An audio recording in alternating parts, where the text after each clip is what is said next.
Welcome to Keeping It Real with Marilyn and Steve. It is a chilly Saturday morning here in Connecticut, and we had some snow flurries last night, and now we've got some snow and rain, and it's cold and it's damp and it's yucky today. So what we're going to do is we're going to get our wood stove going, and then I think we're going to decide on something for dinner tonight made on the stove.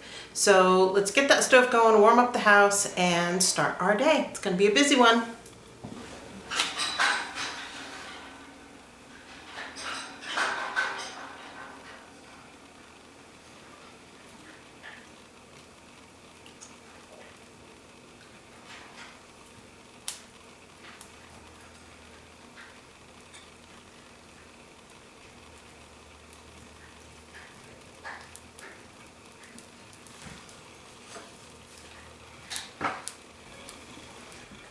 Hey everybody, it's Saturday, April 18th, and here in Connecticut we're still in our COVID-19 shutdowns. So for us, what that means is our social distancing, wearing masks when we go out anywhere now is mandatory by our governor.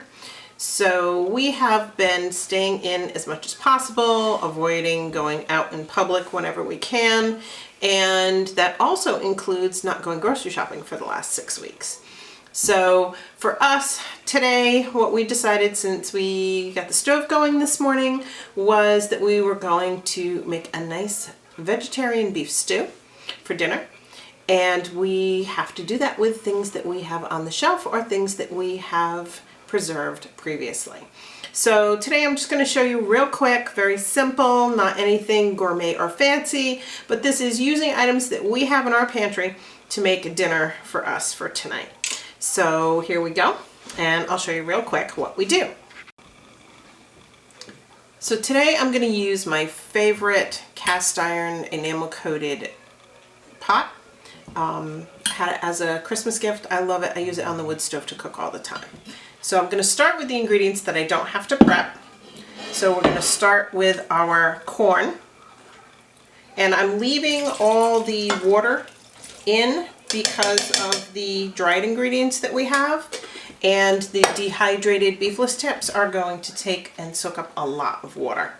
So I'm not draining these off. That's something that's your personal choice. If you prefer to drain them and then just add more water, you can. I don't, because I believe that there are a lot of your minerals and vitamins and stuff right in that water that they were stored in, same as if I had canned them myself. So we also have our brown gravy mix. Quickly cut that open. And just add that right in.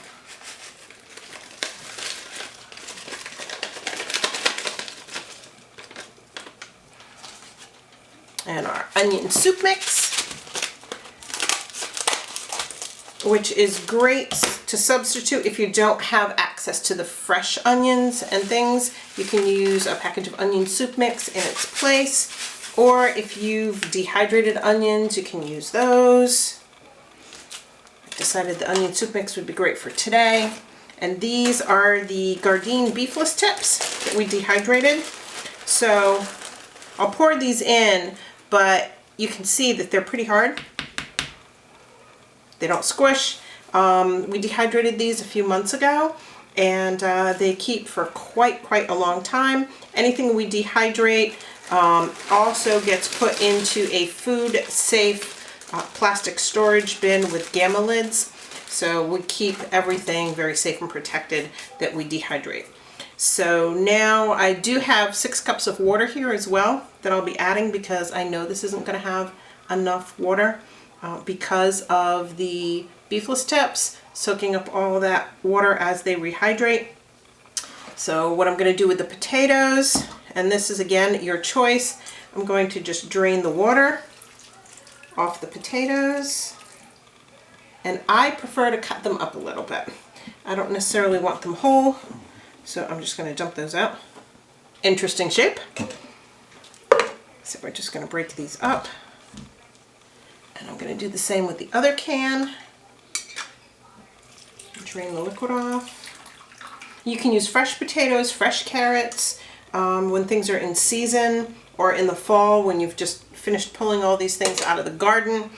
Making this with fresh vegetables is always the best option, but being able to make something when you can't go shopping, as we're all suffering with now. So I either just cut them in half or quarter them. Makes it real easy. Doesn't take long to do. Just cut them all up.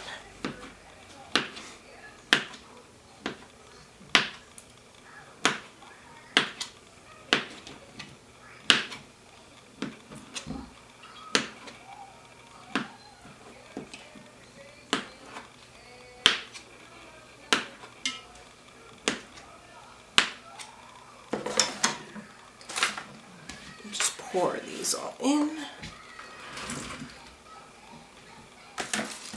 Stir everything up.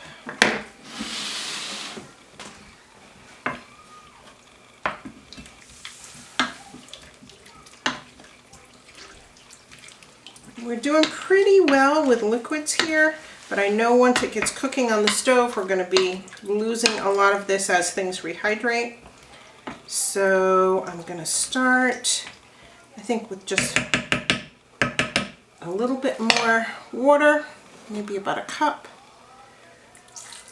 or two. Let's see. I don't want to overflow it. A little bit more. So added about 2 cups of water to that. Now you can add extra salt, pepper, other seasonings that you like. I prefer to do it this way. As it cooks, the gravy mix will thicken as well. And just the colors are awesome.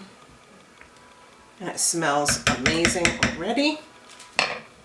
So we're just going to cover this up and go out, check and make sure the stove's ready, and get it set on the stove. Alright, so the stove's nice and hot. It's about 400 degrees on the top of the stove.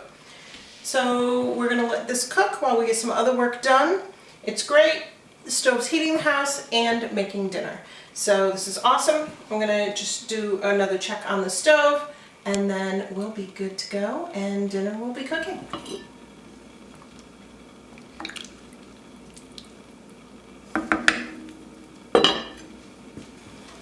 So it's been about 4 hours and the stew is done. All I had to do to finish it off was add a half a cup of water and 4 tablespoons of flour, because I really wasn't happy with how thick the gravy was. And after I did that, it's perfect. So we'll be serving that up for dinner.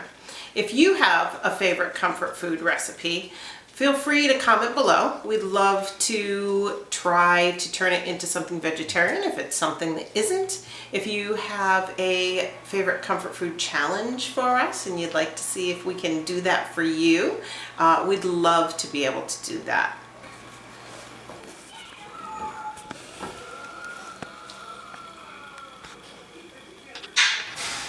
So remember, subscribe, like, comment, and share. And remember to click on the bell so you get notified for our next video. See you soon.